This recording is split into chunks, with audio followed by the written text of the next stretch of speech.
Jazz, it's Jen. This is another episode of Reframing Me, and I am your host, Dr. Jennifer Brubaker.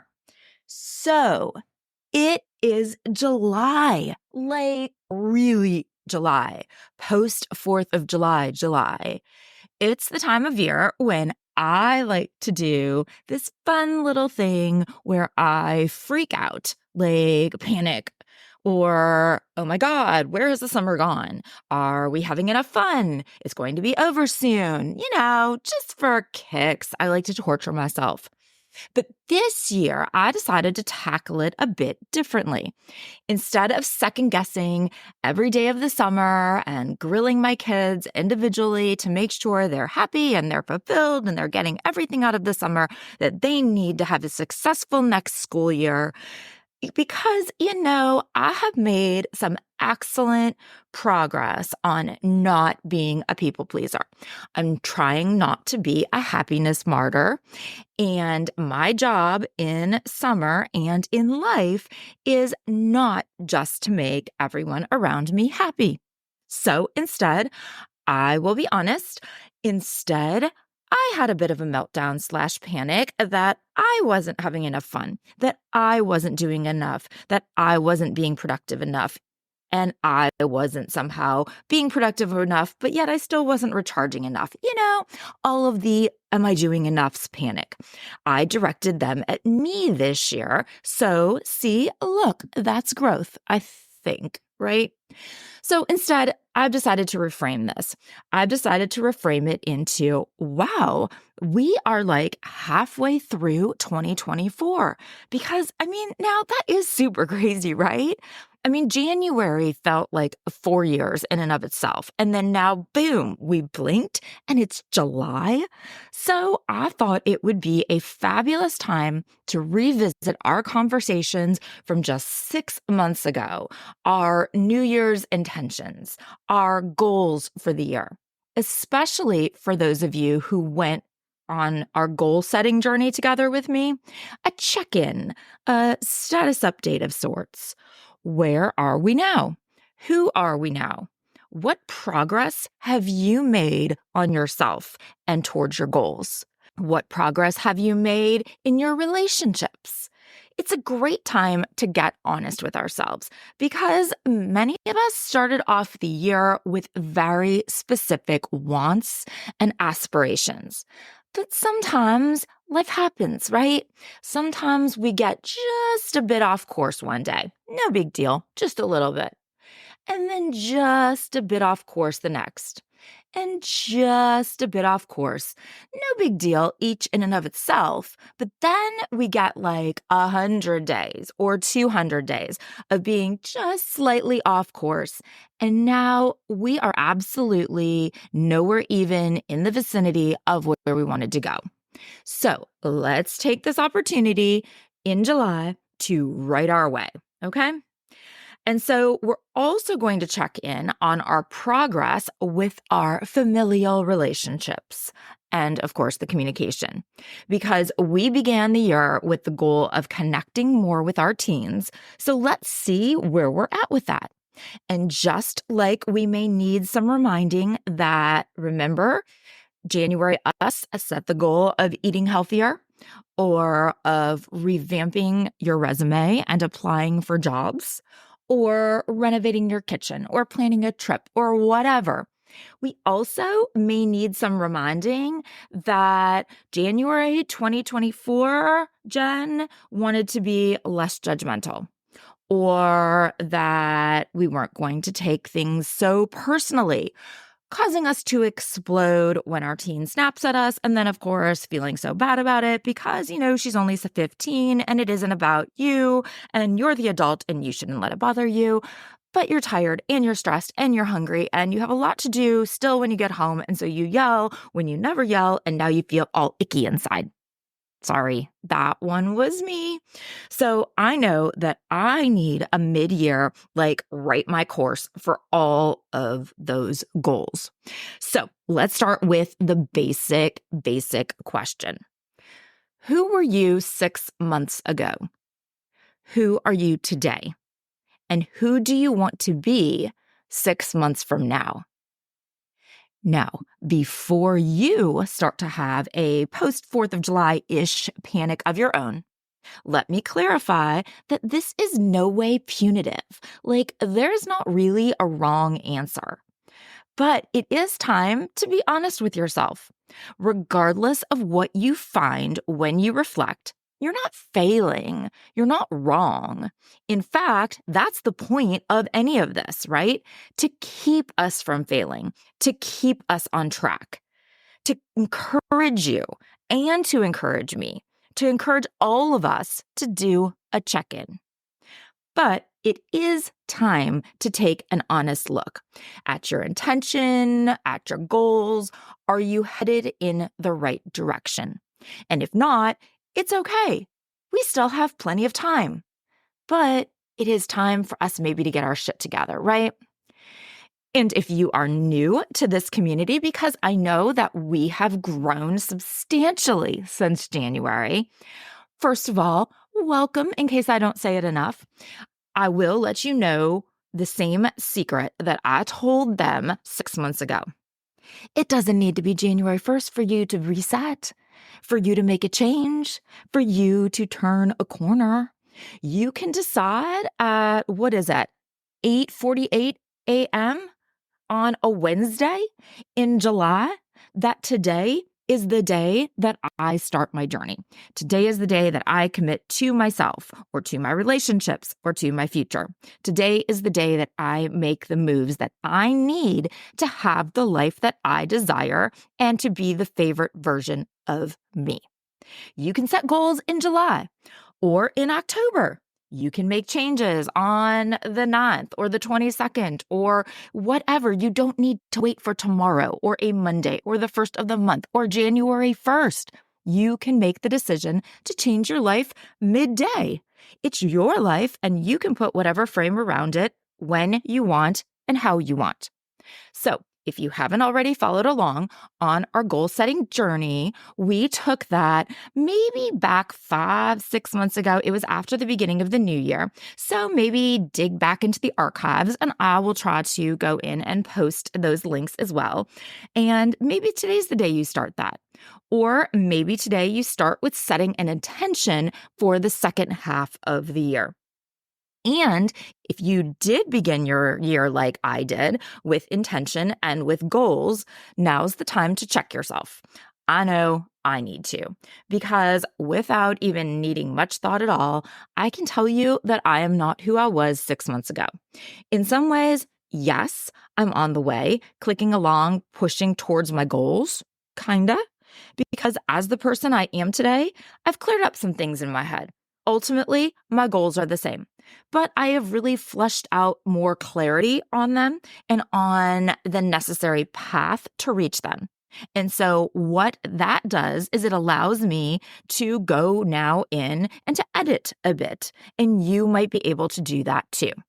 So once you've done some reflection on who you were 6 months ago, who you are now, and who you want to be 6 months from now, you can think of how you get there.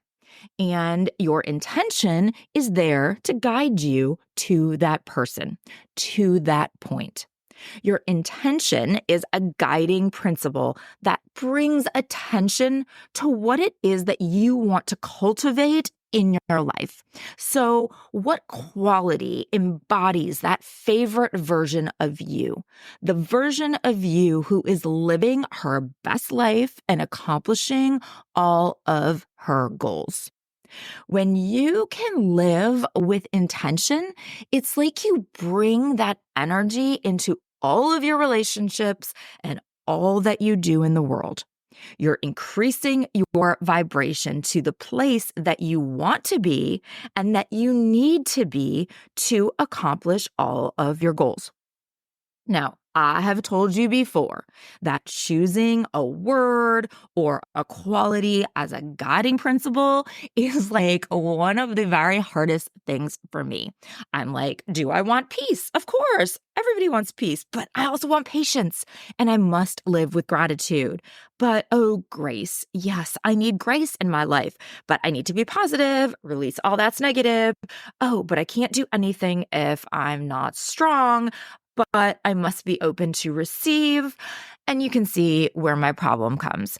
I don't do well at multiple choice tests either. It's a real struggle for me.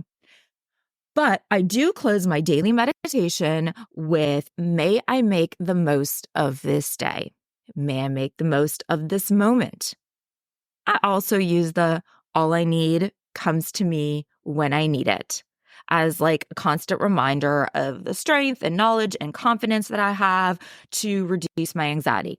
So really, I guess what I'm saying is that I kind of cheat, right? I'm a big intention cheater. I use a few because I cannot land on one. But I did pick an intention for this year, and I have definitely incorporated it into my daily life, into my family, into various situations I've been in. Now, I shared with you that my intention is to be the thermostat, not the thermometer. In every situation that I find myself in, every relationship, every conversation, my intention is to be the thermostat, to set the temperature, to set the tone, set the vibration, the energy, set the temperature for that interaction or that situation. Don't be the thermometer. Don't be there to play off of or just read others' tone or their energy or switch to their vibration. I know who I was 6 months ago. And I also know the favorite version of me who was clicking off those goals, who I envisioned in the future. And future Jen lives and works and interacts. She vibrates at a higher frequency than most people do. And I also know that future me brings others up to that same high frequency. So I try, I guess I intention. I intend to live with purpose and live through the intention of raising the vibration, setting the temperature, not just responding or reacting to the energy that's already there. So now let's clarify.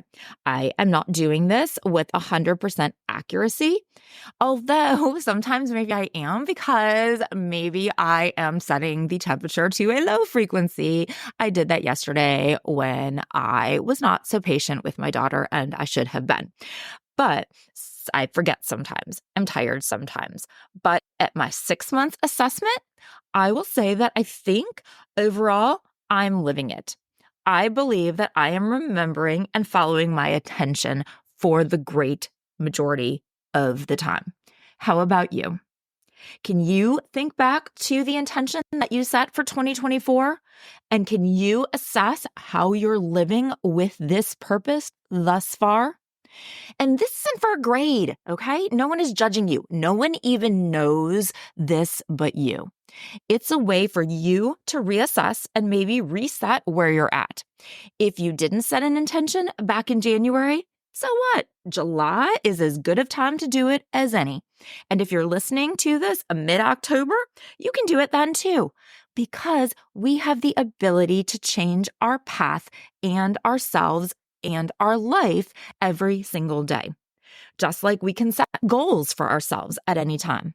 You can look at your life and at yourself and all of the different areas of your life and set goals to have the life we deserve at any point. In fact, for those of you who, like me, are sending off kids to college this fall, this will be the perfect time for you to go back and revisit our goal setting journey if you haven't done so already, because you are beginning this exciting next chapter. But if you did set your goals in January, it's also a great opportunity to assess and to edit that list. Maybe some things you have accomplished, so you can just check those right off, take them off your list. Or maybe you're not feeling something anymore.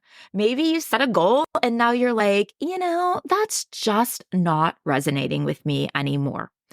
Or maybe even just at this point. Maybe it's because your situation has changed or because you have changed. And that's totally okay. as long as it's a change that you're making to your goals because it isn't right for you at this point and not because you're afraid to do it. Did I get you there? Are you like, she sees through me.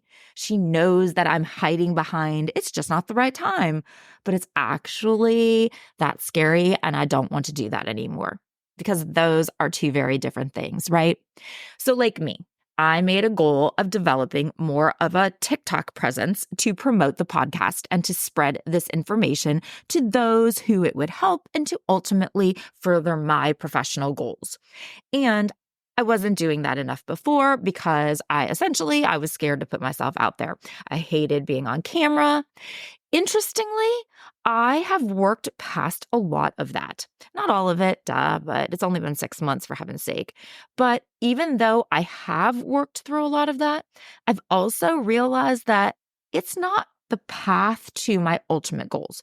Yes, it's a fun little side road, and who knows, maybe it is a Waze alternate route, but it's not the one that I need to be on. So I haven't reached long-term goals that I've set for myself. And for this show, I haven't gotten that book contract that I'm manifesting, but I've come to realize that that's not the right path to get there. So my goals now have changed a bit for the interim. Instead of TikToks, I'm working on creating a companion journal for Jenna Zen. See, you can look forward to that. And I am developing my role as a public scholar and as a thought leader, which really, now that I am fleshing things out, they're better fits for my long-term goals and for me, but I didn't even have them on my radar 6 months ago, which is why a 6-month assessment is so valuable. But I've also realized that I have made zero progress on my book proposal, so I do need to get it together. I made a goal for my environment that we were going to build an addition onto our house. And I actually met with the architect for the second time yesterday, so look at me, moving right along. I also had a personal goal to travel with my family, and we did take a spring trip to Sedona, and now we're headed to Italy later this week, so I am about to check that off too.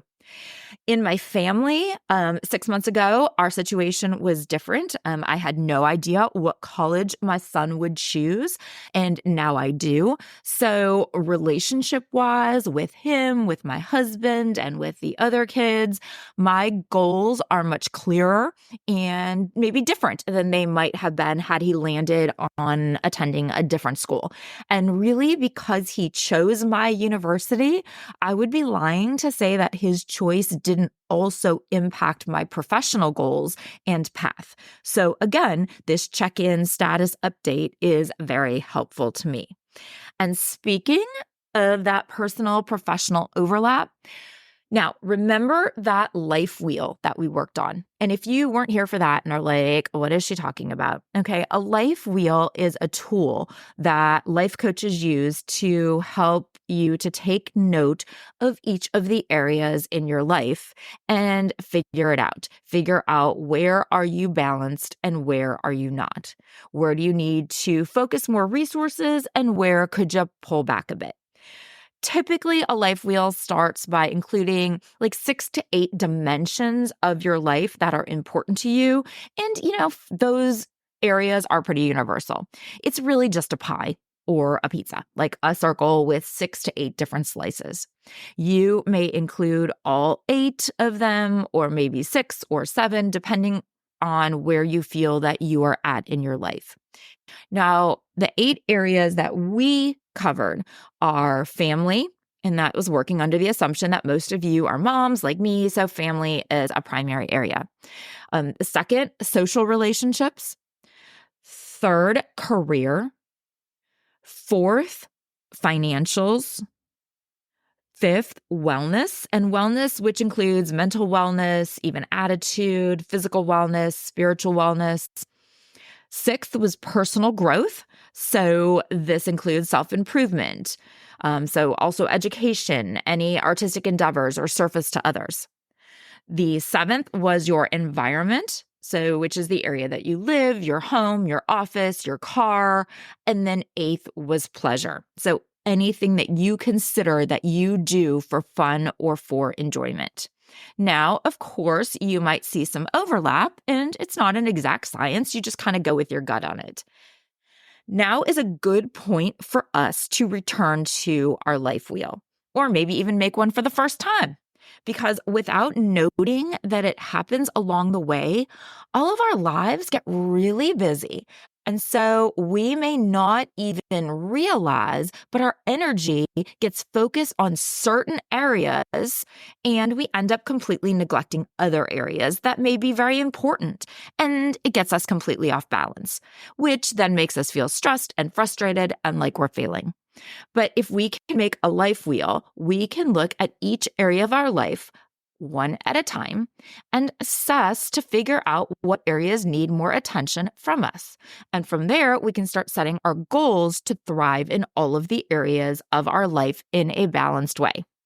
Because I think we know at this point that balance is the key to a happy, fulfilled, peaceful, and abundant life, right? Without balance, we can find ourselves missing on opportunities and we can find ourselves full of regret. Now, balance doesn't mean that at every moment of our lives, we are devoting the same resources or place the same priority on each area of our life. But it means that we have found like this magic ratio that allows us to distribute our resources where they are needed in order to provide us everything that we desire.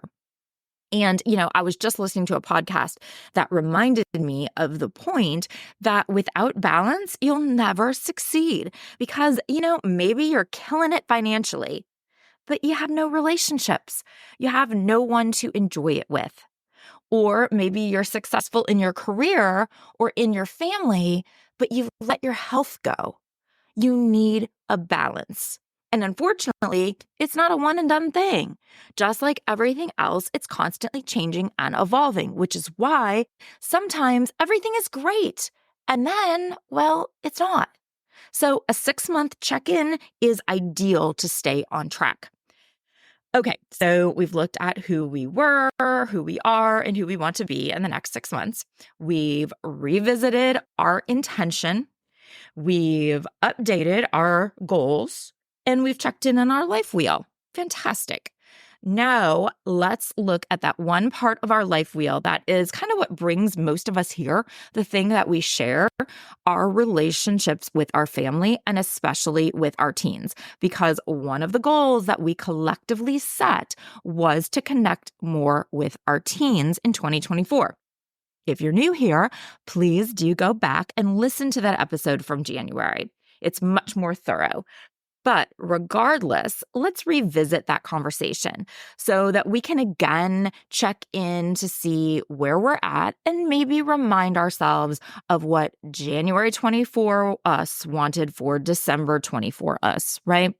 Just because we're 10 in July doesn't mean that we should forget that pale and cold and possibly suffering from seasonal affective disorder and exhausted from holiday magic December 20 for us. It's the least we can do for her, right? She tries so hard. Okay, so number 1, don't take anything personally. I will say this 1,000,000 times to you because it is so important in every aspect of our life. It will lead to greater happiness and satisfaction in all of our relationships, and definitely when raising teenagers, because, everything's not about you. But truly, it's a key to happiness and to peace to understand that whatever happens around you, just don't take it personally. Things that your teen does or does not do, or what they say or how they say it, their emotions, the ups and the downs, the grunts and the bruhs, don't take it personally. I understand that this is asking a lot and that this is so much easier said than done. I know I did not do it yesterday. But in general, people's behavior is much more of a reflection of them than it is of you. So don't make assumptions. And this includes realizing that most things aren't actually about you. So let it go. Help them to figure out what the issue truly is. So, how have you done with this one? I know that typically I am very good with it. Yesterday, I was not. Are you letting things slip off of you like you're a Teflon-coated pan? Or even better, like how things seem to slide off of Justin Timberlake without leaving a scratch on his little face? Are you getting better at realizing there is something going on underneath? The anger that seems like it's towards you, is it maybe because of an issue with a friend? Is it how they're feeling about themselves? The pulling away. Is it because they're trying to convince themselves that they'll be fine away from you this fall? Don't make assumptions. Don't assume that you know what is going on in their heads or in their lives. If you're patient with them and understanding of them, you can figure it out together. Number 2 was to listen to them, to be an active listener. Have you been an active listener? Are you truly listening to them, or are you hearing them? Just a reminder that listening and hearing are 2 very different things. Hearing is only that physiological processing of the sounds. Listening means that we're paying attention to them and we're hearing it with thoughtful attention and giving it consideration. Active listening makes you engage. It's a way of listening and responding to the other person that actually improves your understanding of them. This is the way you want to listen if you're trying to understand the other person or you're looking for a solution. If you're active, you're curious. You're trying to figure out what is actually going on. You want to help. So be curious. Listen to actually hear what they are saying rather than only listening to formulate your response. Listen to understand, not just respond. So are you listening to them with a genuine curiosity to understand them and what they're saying? Were you in January? Did it fall off maybe sometime around April or so? And the third, take an interest in them and in what they are interested in. Something that I hear so often from parents is a feeling of disconnect from their teens. They don't know what their teens are into. What do they like? How can I connect with them better? Pay attention. Listen, but most importantly, take an interest in them and what they're into. It may not be something that you're organically interested in, but give it a try. Fake it if you need to. Or maybe you actually will become interested and enjoy it. All of my children and I share a love for rap music. I am pretty ratchet when it comes to music, I will say. But the rap music today is a whole other level of ratchet, and they seem to find it all. But I don't judge. Even if I need to turn my head to camouflage my pearl-clutching face, yes, me. And I think y'all know I am not a pearl clutcher by any regards. But I take an interest, and I even download some of their favorites. And we realized the other day that we all independently really love Pop Smoke. Funny, right? If you haven't already made progress here, now is a great time. It's summer. They're around more, and so it's easier than ever to find out what they're interested in. Who knows? Maybe they like Pop Smoke too. And number 4. Number 4 was to manage that stability change dialectic, which is another delicate balance. We want enough regularity and order and permanence and predictability in our relationships to know what to expect because it makes us comfortable. But we also know that some flexibility is necessary over time.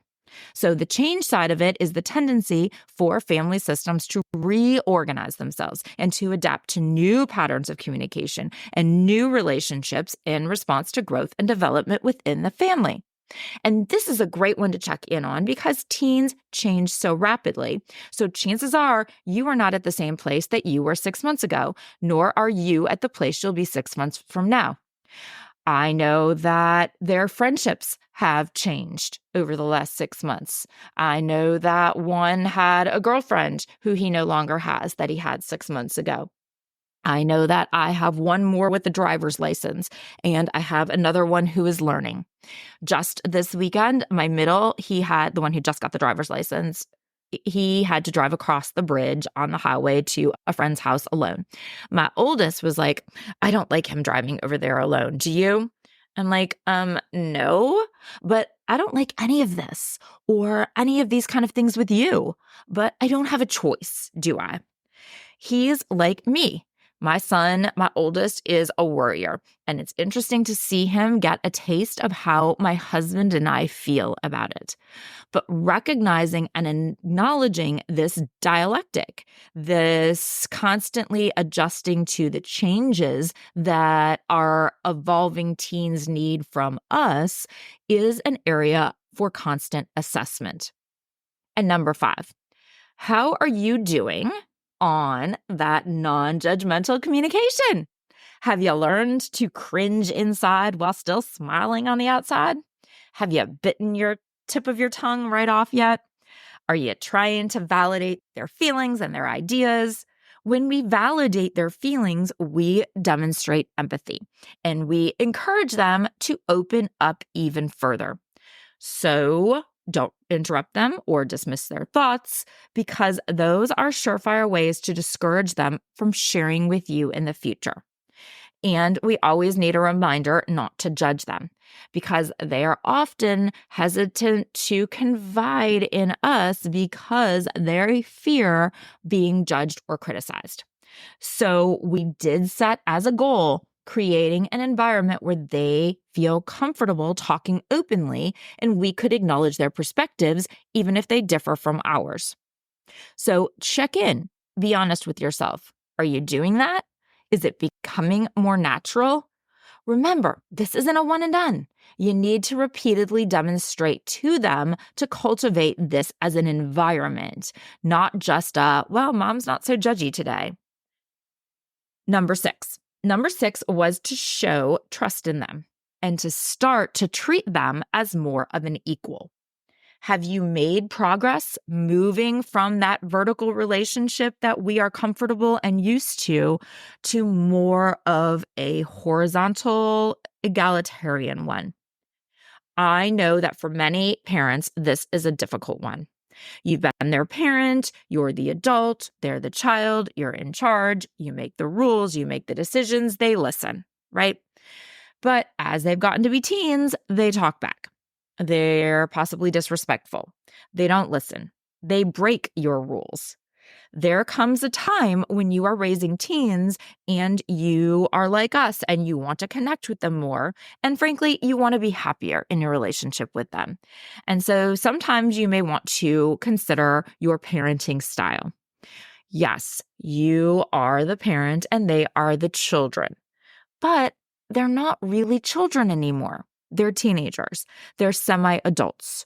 If you want more of a connection, then recognize them for the semi-adults that they are and let your relationship move from that vertical relationship that you had to more of a horizontal, egalitarian relationship. It might mean the way that you speak with them, or the freedoms that you give them, or the decisions that you let them make on their own. And they're 6 months older now than they were when we started this. Trust them more. Sometimes they'll often surprise you. Number 7 was to give them space. Mental space, emotional space, physical space. Give them some space, both literal space, physical space, and a metaphoric space. Respecting our teenagers' need for personal space is huge in creating a home environment that they want to be in. So making their bedroom comfortable and hangout friendly, because they need somewhere they can do the things that they love or refresh or even just hide from us, away from us. And number 8, give them praise and acceptance for who they are, even if it's not who you wish they were. We all crave love and acceptance, and our teens are no different. As parents, we have lots of ideas about who our kids are. Or maybe more, we have ideas about who we think they should be. But we need to remember that this is their story, their journey, not ours. We all see the world from our perspective, and no matter how open-minded we think we are, we tend to believe that our way is the way. It is not. It wasn't 6 months ago, and it is not now, and it will not be 6 months from now, period. No matter how set in our beliefs and ideas we are, there are multiple paths. This is the one that they are on, and they want you to accept it.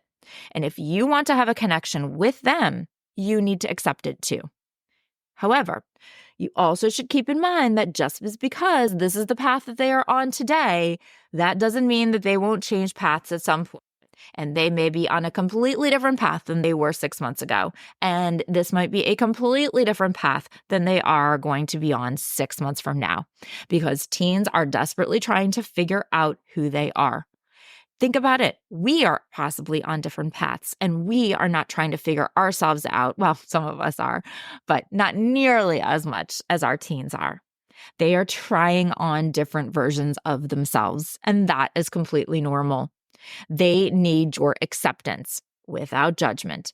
They need you to accept them for who they are, and your relationship with them will be much stronger. Number 9, be chill. Practice the pause. Pick your battles. We had a whole episode on picking your battles.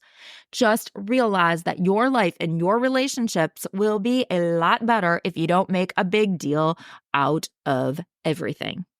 Of course, there are actual big deals, but not nearly as many big deals as most of us feel like they are. If you zoomed out and could see life from a wider perspective, most things are not nearly as big of a deal as we make them out to be. So practice the pause, stay calm, pick your battles. And number 10, it wraps up this whole episode with a nice big bow because we are going back to my intention for 2024, kind of. Raise your vibration. We don't attract what we want in life or the relationships that we want in life. We don't even attract what we love, but we do attract what we are. So set the tone of your home. Set the temperature of your relationships.